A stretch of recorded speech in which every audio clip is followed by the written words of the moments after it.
Well, I report on car accidents every day, which, with the traffic out there, and I haven't had an accident in over 15 years. So you kind of wonder, how do you really know what to do when you don't have an accident that often? So we brought in Captain Jeff Sellars, and he's from Claremont County, and he's going to talk to us really about what you do, because you're nervous when that happens. I mean, I have to admit, I was not really sure what was going on.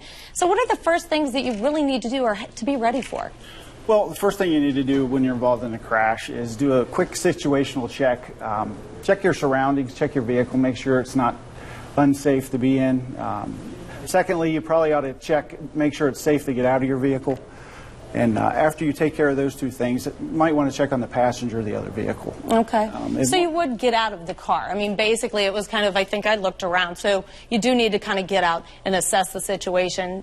How often do you actually really try to drive or move the car away? Because you have to worry about being able for somebody to assess, liability on an accident like that.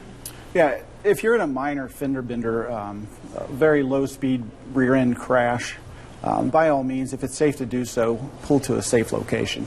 The traffic on the major interstates is a dangerous place to be sitting still. Yeah.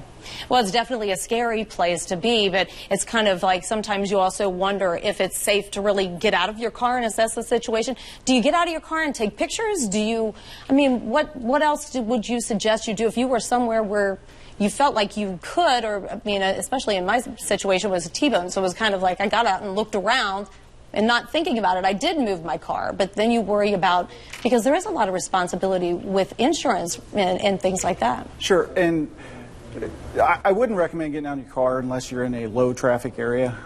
You don't want to be out in traffic with oncoming or traffic coming at you.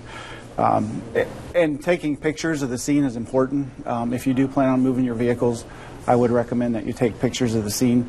If you don't, and you do move the vehicles, officers are trained by damage assessment in witness statements they can determine the at-fault vehicle. Okay, well, and then definitely that was something else. I left without I had the guy's name and I had witnesses' names, but I didn't keep them. The police officer had them. So is that something you really need to kind of hold on to? Yeah, for later on down the road, your insurance is going to need that information, and sometimes it's a delay before the report the officer takes, right, getting it in and getting it recorded, versus the time your insurance company is actually wanting that information. Right. I know I went to call it in that day, but I couldn't get the police report for a couple of days yet, so that was the situation. So you really do need to hold on to any of the witnesses' names and information. Yeah, that'll help you out early on. And, the other thing I didn't go to the hospital right away.